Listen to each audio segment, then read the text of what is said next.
In the beginning, there was darkness, and then, bang, giving birth to an endless expanding existence of time, space, and matter. Now see further than we've ever imagined, beyond the limits of our existence, in a place we call the universe. Each star you see twinkling in the night sky is a luminous sphere of superheated gas, much larger than any planet. And each has a story to tell. A traumatic birth, a life on the edge. Gravity collects the star in the first place, and then gravity wants to crush it. And a death that rattles the heavens. The whole thing goes off in a blinding flash. The biggest explosion in the universe. The universe at its most volatile and action-packed. Life and death of a star.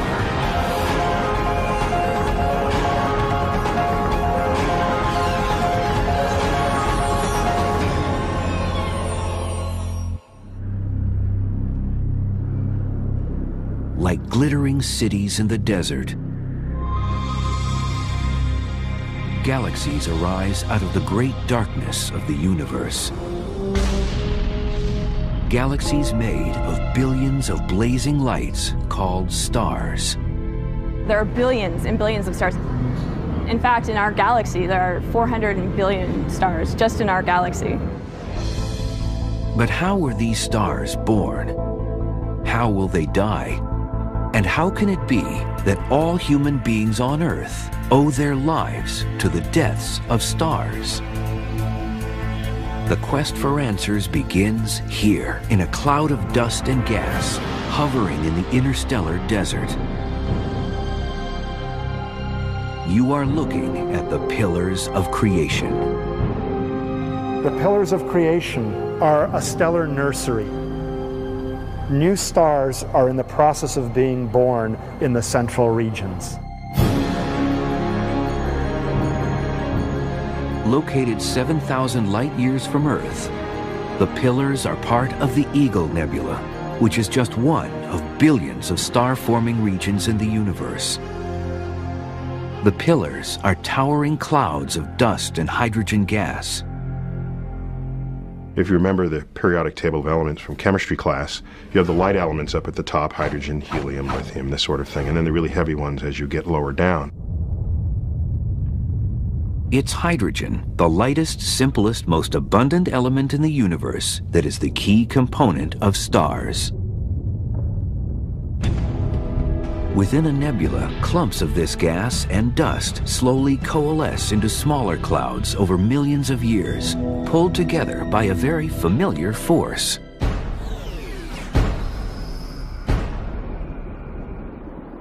The same force that connects us here to the Earth, that keeps us on the Earth, gravity, is the same force that pulls things together in a way that gives us planets and stars and galaxies in the universe.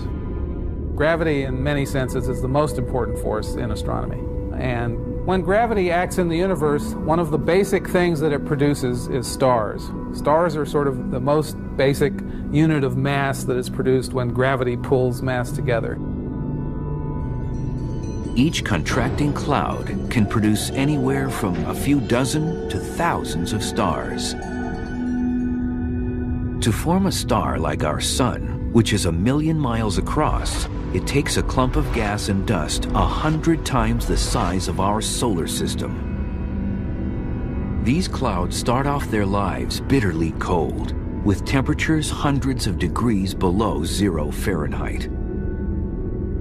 But as gravity fragments and compresses them, the heat begins to soar. Within a few 100,000 years, the cloud spins into a flattened disk. Gravity coalesces the center of the disk into a sphere, where the heat rises to a scorching 2 million degrees. This glowing system is now known as a protostar. 10 million years later, the searing hydrogen core of the fledgling star soars past 18 million degrees, and something incredible happens. The core becomes so hot it can sustain thermonuclear fusion. thermonuclear fusion. It's a lot of syllables, but it just means it's hot there, and small atoms become big atoms. Hydrogen atoms are moving fast enough that they actually will fuse together and will form a helium atom. It's this nuclear reaction that produces the energy to power the star throughout its life, giving it a constant source of light and heat. It's self-luminous, generates its own heat, and that's the essence of what makes a star a star. If you've got fusion, you've got a star. Once born, a star's life will be a constant battle, an all-out war against gravity. Gravity collects the star in the first place, and then gravity wants to crush it. Gravity never gives up. Gravity wants to pull everything together. And so if the star is going to have a life, and a long life, it has to find a way to fight against gravity. You feel gravity all the time when you try to jump or you try to climb a rock. There's always gravity pulling you back down. And in order to fight against gravity, you have to have some way of applying a force which works in the opposite direction of gravity. So if there's a rope, you can use your muscles to pull on the rope and therefore resist and even overcome gravity. But that doesn't mean gravity gives up. Gravity is always working. And so you have to keep applying this force in order to not fall off. And if you give up or let go or the rope breaks, gravity immediately wins and you fall. The same kind of thing happens with stars. Stars are also trying to hold themselves up against gravitational collapse. Gravity wants to crush the star down to the middle. For stars, nuclear fusion provides the rope in the form of pressure. The heat gets all the particles in the star moving around quickly and they bang outwards, and that produces a pressure which can actually hold the star up against gravity. The amount of pressure pushing out on the star just matches the amount of gravity pulling in on the star, and it can sit there and burn happily until something changes. A star will spend most of its life in this state of equilibrium. It's a phase scientists call the main sequence. So our sun is in the main sequence. We're very happy it's in the main sequence. It provides us the same amount of energy almost every day. And that's what makes life possible. All stars on the main sequence aren't alike. Some are much smaller and cooler than the sun. Others much larger and hotter. So it turns out that how hot something is related to the color of the light that it emits. So a star like the sun, most of the light that comes out from the sun is sort of a yellow type color. If the sun were much hotter, the predominant wavelengths of light would come out into the blue or even into the ultraviolet. And cooler stars emit more red light. Small, cool red stars like Proxima Centauri, the nearest star to the sun, are known as red dwarfs. They can be as little as 1/10 the mass of the sun, with surface temperatures thousands of degrees cooler. Red dwarfs are the most common type of stars in the universe. There are many, many more of these sort of very dim red dwarfs floating out in space than there are stars like the sun. Now, of course, when you look in the night sky, you don't see the most common kinds of stars. You don't see these red dwarfs because they're so faint. You merely see the very rare, very bright stars that turn out to be very, very far away. On the opposite end of the spectrum are the large blue main sequence stars.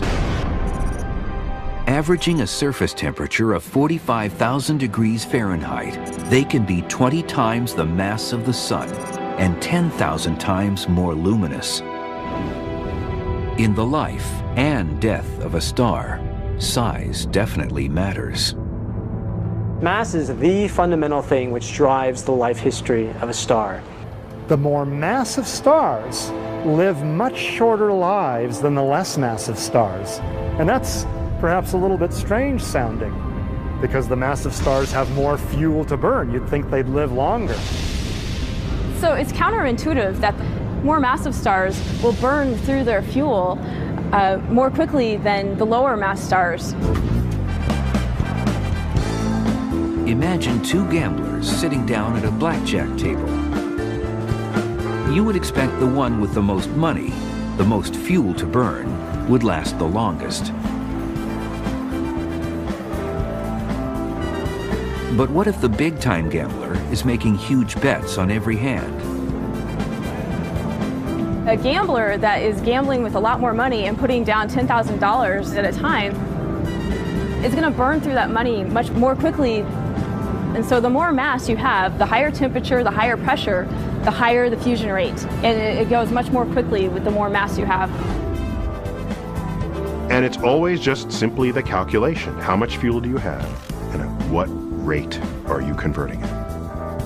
The high-mass stars live their lives faster. They burn their candle at both ends. It's life in the fast lane. A high-mass star could die within 1 million years.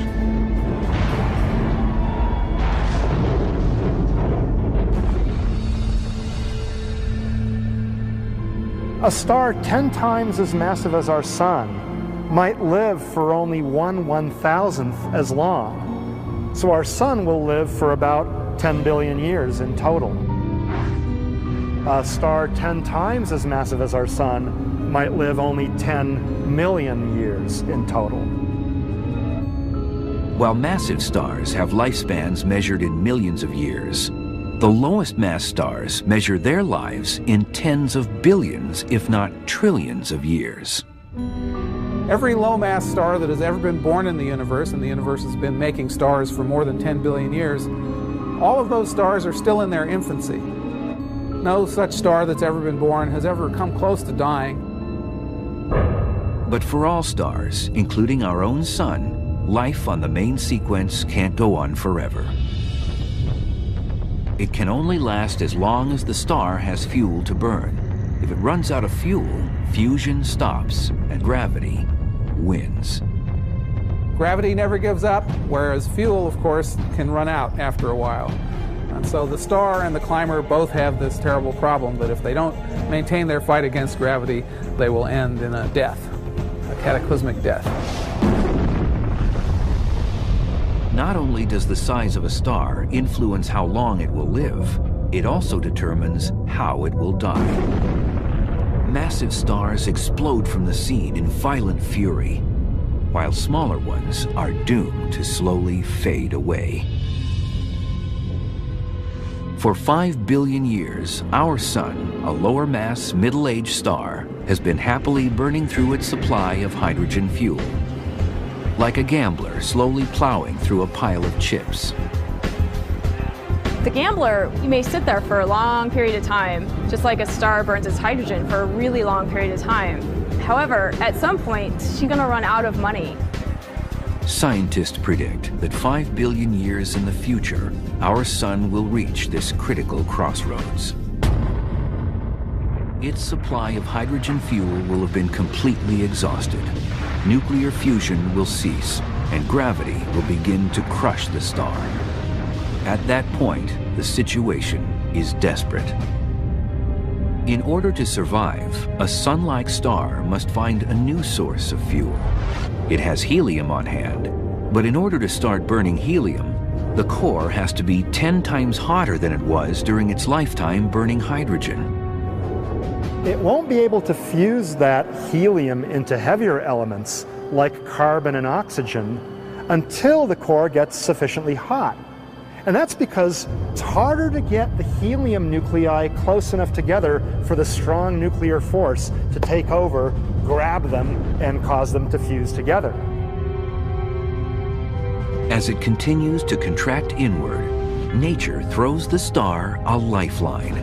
The core actually becomes superheated by the very gravitational pressure that's trying to crush it. When it reaches 180 million degrees, it can start fusing helium into carbon in a desperate gamble to survive. So the desperate gambler might go take out a loan on their house and get more money. But in getting more money to burn through, it's really just delaying the inevitable, which is to go bust. And for a star, the inevitable is to die. The star, which took 10 billion years to burn through its hydrogen, now powers through its supply of helium in a mere 100 million years. And then the action begins. It runs out of hydrogen, starts fusing helium. runs out of helium, attempts to fuse carbon and will fail. But all the action, all the, well, what's going on now, happens in the last 10% of a star's life. The searing heat of the helium burning actually causes the outer layers of the star to swell. At that point, the outer atmosphere of our star will be held in by gravity so weakly that it'll start sort of just evaporating away. Through a series of what I call cosmic burps, it will actually eject the outer envelope of gases, which are only weakly held by gravity. That'll send some shells of gas outward, illuminated by the hot central star. And that will cause what's called the planetary nebula phenomenon. Beautiful shells of glowing gas surrounding the dying core of our sun. With the core unable to muster any more nuclear fusion, can it possibly survive gravity's crushing grip? As a star the size of our sun dies, it ejects its outer layers. With no nuclear reactions to generate outward pressure, gravity gains the upper hand. The star begins to fall in on itself, like a climber too tired to hold on to his rope. There's one possibility that the rock climber might be able to use if he gets too tired to hold on to the rope anymore, and that is if he can find a ledge on the rock that he's climbing. Gravity can pull on him all he wants, but the ledge itself will support him against gravity, and he doesn't have to provide any more energy to win his fight. There's a certain kind of star, and our sun is actually an example of this, where the star finds that it has an out in this fight against gravity. The contracting star finds its ledge in a surprising place: electrons, tiny negatively charged atomic particles. Electrons don't like being compressed so that they're very close to one another, because electrons effectively don't like each other. If you compact the electrons hard enough, the pressure of the electrons themselves is able to hold up the star against gravity. When the core of our dying sun-like star is crushed to about the size of the Earth, this so-called electron degeneracy pressure takes over. Gravity can collapse the star no further. It's left to slowly cool into a bizarre stellar remnant known as a white dwarf.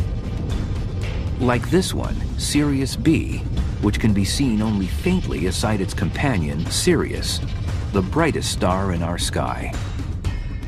Now, a white dwarf is a very strange type of star. It's very, very dense. The white dwarf has about 300,000 times the mass of the Earth, compressed into a volume the size of the Earth. If you had just a teaspoonful of material, it would weigh several tons. So it's really amazing stuff. A white dwarf is the final stage in the life of a sun-like star, but it's not quite dead yet. It will continue to shine for billions of years as it gradually radiates away a lifetime of energy. I like to call white dwarfs retired stars, in the sense that all of the light that they are shining is energy that they accumulated during their normal lives as stars, while they were fusing light elements into heavy elements, as our sun is doing right now. So it's spending its life savings. It's a retired star. That will be the fate of our sun. But some white dwarfs can have one last hurrah, thanks to a friend who lends a helping hand. Because although our sun is a cosmic loner, more than half of all stars travel through life with at least one companion. Most stars are members of binaries or possibly even multiple star systems. Close binary stars can have very different fates from your ordinary single stars. If a white dwarf is gravitationally bound to another star as part of a binary system, it can essentially steal the lifeblood from its companion. the small but dense white dwarf exerts such a strong gravitational pull that it will start siphoning off a stream of hydrogen gas. If it gathers material from a companion star and it is able to grow in mass, then eventually the mass of the white dwarf can reach an unstable limit, roughly 40% more than the mass of our sun. At that point, the white dwarf undergoes a catastrophic explosion where the whole thing goes off in a blinding flash, what's called a thermonuclear runaway of the entire star. This mammoth explosion is known as a Type 1a supernova. So if our sun were to do this, and it won't, it'll die in a relatively quiet way. But if it were to do this, you'd need sunblock or supernova block of a few billion in order to protect yourself from the blinding flash. University of California, Berkeley astronomer Alex Filipenko is one of the world's most successful supernova hunters. His team has found over 600 of them in the past decade. An incredible feat, considering they occur perhaps twice per century in each galaxy. Searching for supernovas is akin to scanning a crowded football stadium with binoculars in hopes of catching the one person who might be taking a flash photograph at a given point in time. If you were to look at each person individually, one by one, you would have a hard time finding the person who happens to be taking a flash photo. Filipenko increases his odds by expanding his search beyond single stars or even single galaxies. To do this, he enlists the help of a very high-tech assistant. So this is a robotic search engine for exploding stars, supernovae. It has been programmed to robotically take photographs of over 1,000 galaxies a night, and over the course of a week it does 7,000 or 8,000 galaxies, and then it repeats the process, comparing the new pictures of each galaxy with old pictures. Now usually there's nothing new in the new picture, but occasionally a star blows up, a supernova goes off, and then you can see in the new picture a bright point of light that wasn't there in any of the old pictures. Though a supernova is visually very, very bright, the visible light is only 1% of 1% of the total energy, 1/10,000th of the entire energy emitted by this colossal explosion. Although Type 1a supernovas come from exploding white dwarfs, many others, known as Type 2 supernovas, signal the dramatic deaths of much more massive stars, perhaps 8 or 10 times more massive than the Sun. Unlike their smaller cousins, when massive stars exhaust their hydrogen fuel, they have the raw power to start fusing other elements. The ashes of each set of nuclear reactions become fuel for the next, so that near the end of its life, a massive star resembles an onion in cross-section, with an outer layer of the original fuel, hydrogen, surrounding layer after layer of heavier and heavier elements. It goes through its normal life, fusing hydrogen into helium, then helium into carbon and oxygen, then oxygen into neon and magnesium, and then silicon and sulfur. And then iron. The massive star builds up a core of iron. The fusion of iron into heavier elements doesn't do the star any good. It doesn't keep the star hot inside, because fusion of iron into heavier elements requires energy. It absorbs energy. It doesn't liberate energy. So the iron core builds up without fusing and eventually becomes unstable. When it reaches something like 1.5 times the mass of our sun, it collapses. And the collapse is violent. Within half a second, a core the size of the Earth is crushed into an object roughly 10 miles across. For a moment, the collapsing core rebounds, smashing into the outer layers of the star and kicking off one of the most massive explosions in our universe since the Big Bang. the collapse of the iron core blows apart the rest of the star in a colossal explosion. It's truly an amazing, incredible event. Scientists are convinced that supernovas mean much more to the universe than spectacular light shows. They are, in fact, the source of the heavy elements that make up everything around us. All of the iron in this foundry came from exploding stars, from gigantic explosions. All of it. All the iron you see everywhere came from exploding stars. And in fact, all the elements heavier than iron, directly or indirectly, were made by exploding stars. And those elements were ejected into the cosmos by these gargantuan explosions. As material from these explosions spread out through the universe, it became the stuff of planets, moons, new stars, and something even more extraordinary. If you could trace your ancestry back to its earliest reaches, you would find an exploding star in your family tree. We are essentially made of star stuff, or stardust, as Carl Sagan used to say. The elements in your body, not just generically, but specifically, the elements in your body, heavier than hydrogen and helium, came from long-dead stars. The calcium in your bones, the oxygen that you breathe, the iron in your red blood cells, the carbon in most of your cells, all those things were created in stars through nuclear reactions and then ejected by supernovae. And the heaviest elements, iron and above, were produced by the explosions themselves, by the supernovae. While the explosion of a Type II supernova showers the universe with heavy elements, the core of the exploding star is left intact. Destroying that is gravity's job. But to crush the core any smaller than the size of a white dwarf, it will have to overcome that strange force, electron degeneracy pressure. Gravity actually finds a way of defeating that tendency the electrons have to push each other apart by combining the electrons with the protons and turning them into neutrons. You now have an object which is made almost entirely out of neutrons, and gravity wins. It now allows the system to collapse.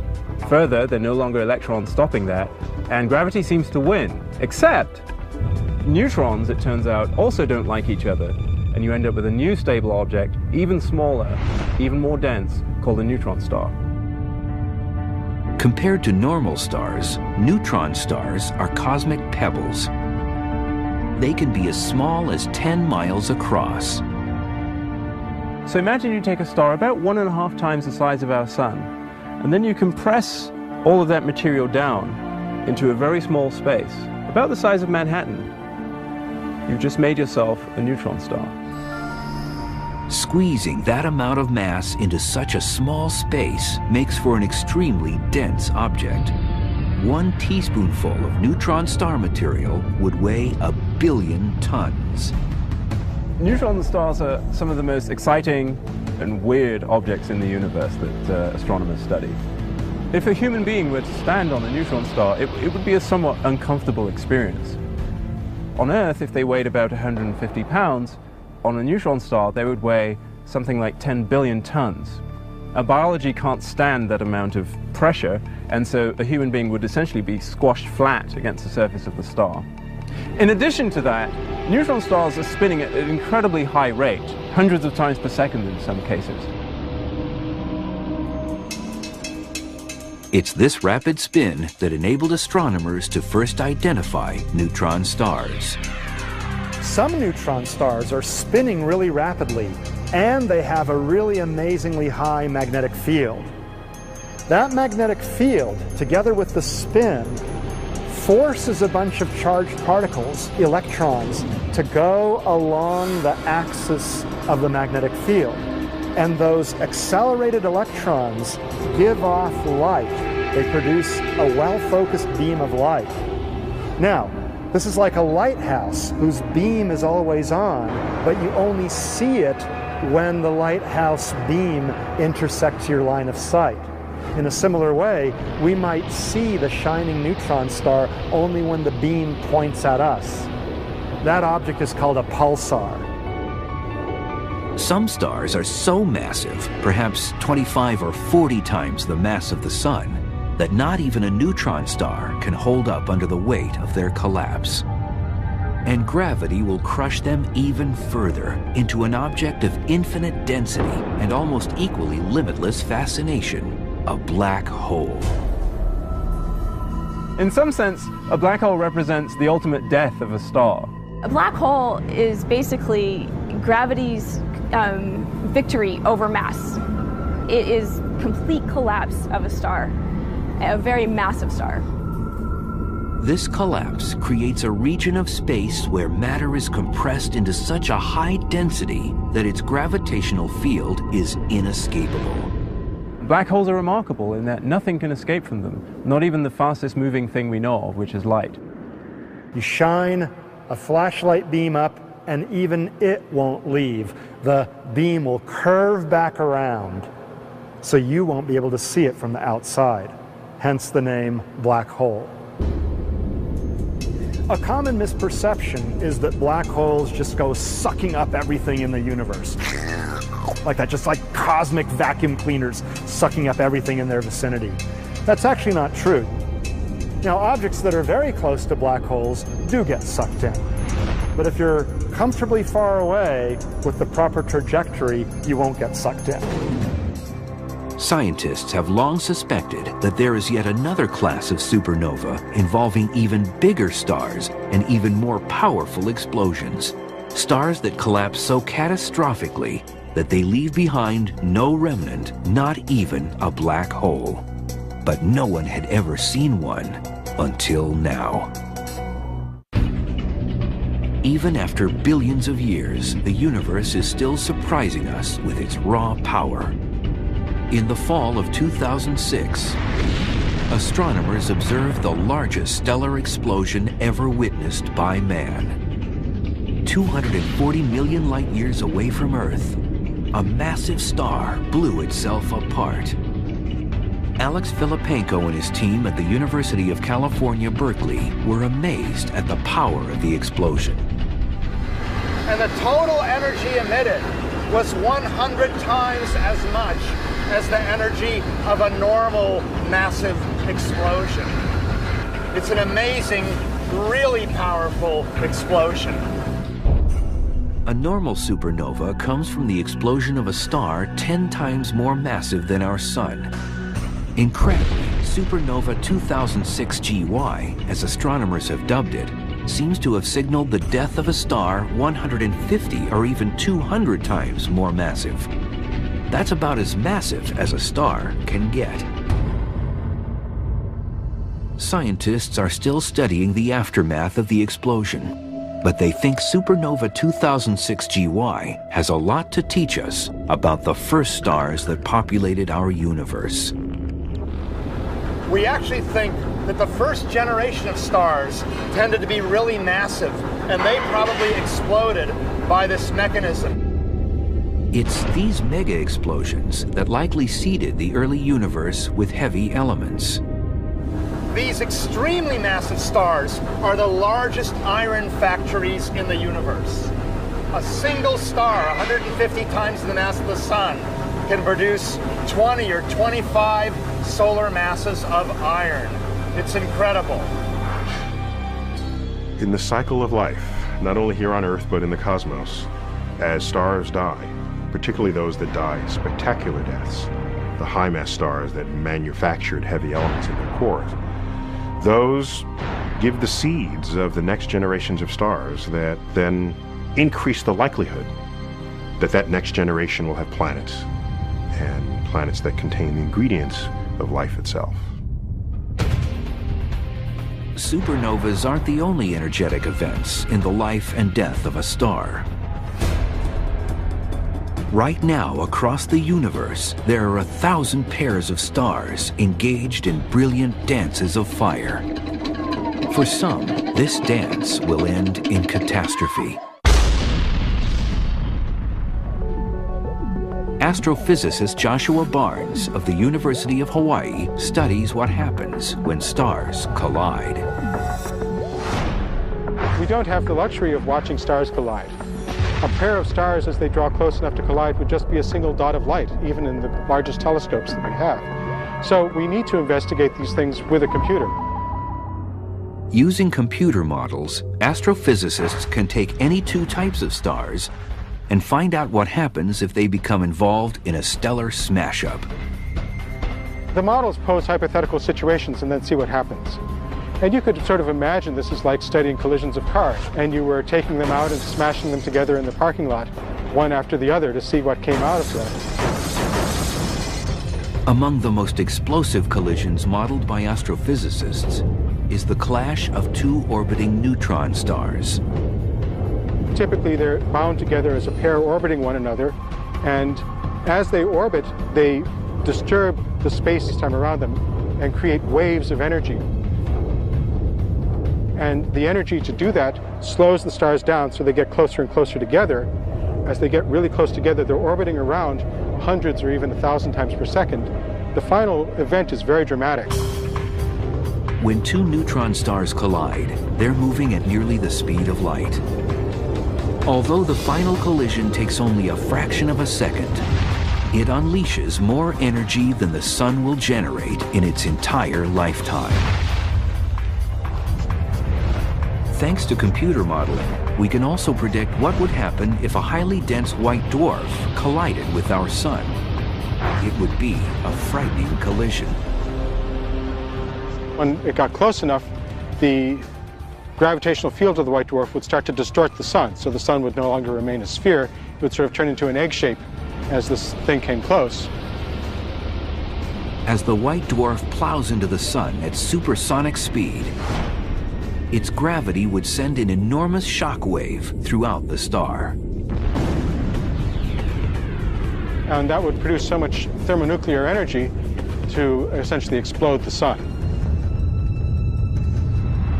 Amazingly, it would take only about an hour for the white dwarf to plow through the sun and annihilate it.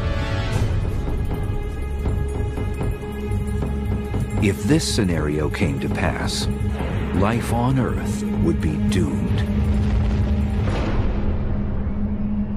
Fortunately, the chances of this happening are slim because the sun is in a very uncrowded part of the Milky Way galaxy. Individual stars are kind of jostling and weaving as they make their great circuit around the galactic center. So it's a complicated traffic situation, but because the space between the stars is so great, there's not much chance of a collision.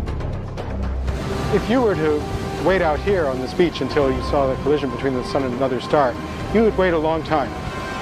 Even over its entire life, the sun has probably 1,000,000,001 chance of colliding with another star. But there are places within galaxies where the odds of a collision are much greater. Regions where hundreds of thousands or even millions of stars are crowded together by gravity into a globular cluster. Compared to the spiral arms of the Milky Way, a globular cluster is like a demolition derby.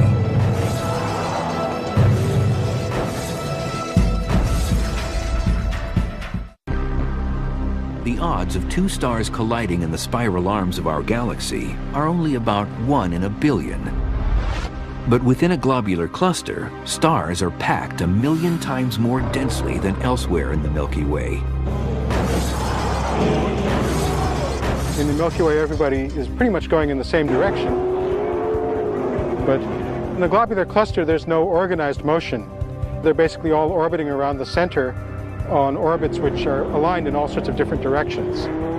So some are going one way, some are going the opposite way.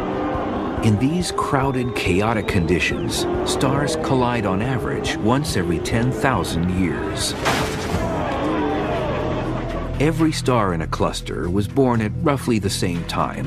So when astronomers look at an old cluster, they don't expect to see any young stars. But strangely, a globular cluster usually conceals some mysterious strangers. large blue stars, far younger than the small dim stars surrounding them.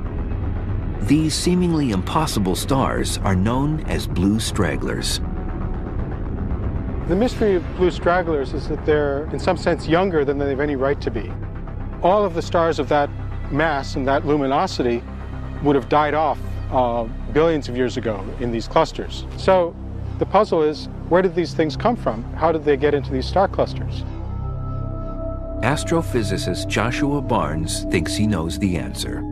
He believes blue stragglers are the result of collisions between older, dimmer main sequence stars. A collision of two main sequence stars, two sun-like stars, is actually relatively gentle. The mutual gravity of the stars locks them in a spiral. They've lost energy of motion and they will come back and have multiple subsequent passages. They heat up and swell up and kind of spiral around each other, making several passes, each closer than the last one, until they finally come together and stars merge. In the end, rather than triggering a catastrophe, the two stars merge to form one more massive star. What you're basically doing is taking two small old stars, piling them together to make one star now, which is twice as massive, and therefore being more massive, it's brighter and bluer than the rest of the stars in the cluster. So it seems to be straggling behind the rest of the stars. While the mystery of the blue stragglers seems to have been solved, the heavens are bursting with unusual objects that dare science to explain them. Black holes, neutron stars, and white dwarfs all represent the end of remarkable stellar lives. But there are other strange celestial objects that never got a chance to shine. Not quite planets, not quite stars. These are the brown dwarfs. Brown dwarf is basically a failed star. University of Hawaii astronomer Michael Liu searches for these elusive objects.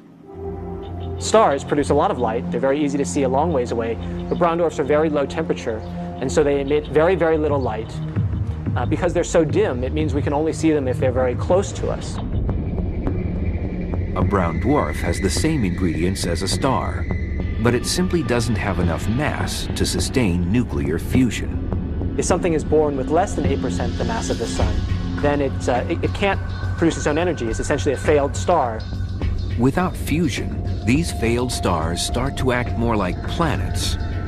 If you were flying in a spaceship across the surface of a star, you wouldn't really see anything that looked like clouds or mountains or anything like that. When you go to a brown dwarf, things begin to change. We think their atmospheres in some ways might be similar to things like very massive versions of the planet Jupiter. If you're familiar with pictures of Jupiter, you see Jupiter has all sorts of banding structure and clouds on its surface. Although we've never taken a picture of the surface of a brown dwarf, we think brown dwarfs may also have similar cloud structure. Now, these aren't normal kinds of clouds like we know about on the Earth. You have iron vapor making these clouds, and then the clouds may get thick enough that you get iron droplets raining out of the clouds. Obviously, a person wouldn't want to be there because these are molten iron. To date, astronomers have located only a couple hundred brown dwarfs, and they still have many questions about these elusive objects. For one, they know some brown dwarfs have disks of dust and gas around them. Might those disks form into planets? That's just one of many mysteries yet to be solved as we continue to probe the stars. But already, science has revealed the universe to be a magical realm of dwarfs and giants, stragglers and supernovas. And hidden within the explosive life story of stars, they have found the very history of the cosmos and a key to understanding our own origins.